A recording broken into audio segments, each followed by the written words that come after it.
রোজায় পেঁয়াজি, বেগুনি এবং ছোলার সাথে একটি মিষ্টি আইটেম থাকলে মন্দ হয় না। আর সেটা যদি হয় বন্দিয়া তাহলে তো কথাই নেই।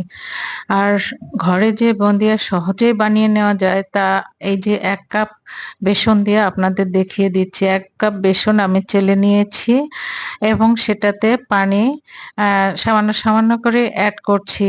করে একটা সুন্দর ঘন ব্যাটার তৈরি করে নিচ্ছি। ব্যাটারটা ৪-৫ মিনিট ধরে আমি এটাকে ফেটাবো যাতে এর কালারটা অন্য কালার একটু ফ্যাকাশে কালার ধারণ করে। তখন বোঝা যাবে যে এটা ব্যাটার তৈরি হয়ে গিয়েছে। এটাতে অন্য কিছু দেওয়ার দরকার নেই। নরমাল পানি দিয়ে ব্যাটার তৈরি করে নিয়েছি।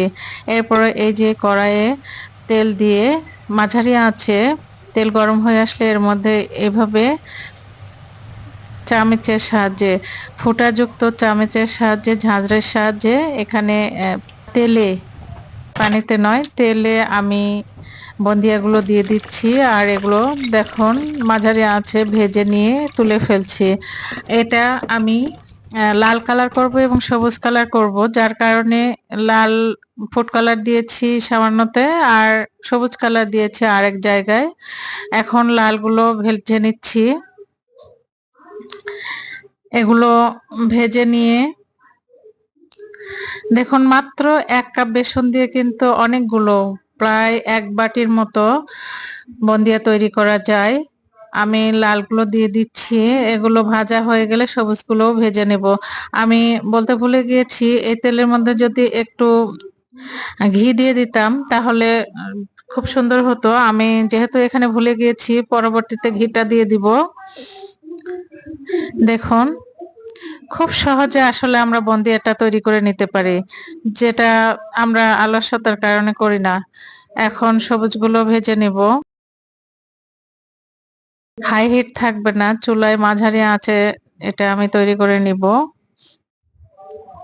আর প্রত্যেকবার বিভিন্ন কালার ইউজ করার পূর্বে আমরা এই যে ছাঁকনিটি সুন্দর করে ধুয়ে ন্যাকড়া দিয়ে মুছে নিব, কারণ এটাতে যদি পানি থাকে তাহলে কিন্তু তেল উস্টে গায়ে লাগতে পারে।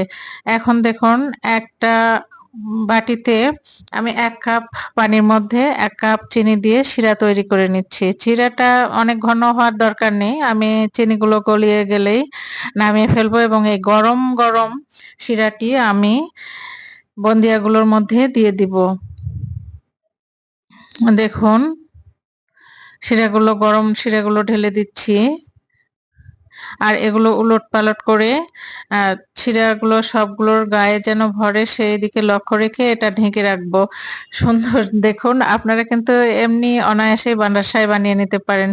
এগুলো দিয়ে এর মধ্যে একটু ঘি দিয়ে দিব। যেহেতু শিরাগুলো গরম, ঘি এই গরম শিরাতে পড়লে ঘিটা গলে যাবে এবং সব বন্দিয়াগুলো অ্যাবজর্ব করে নিবে।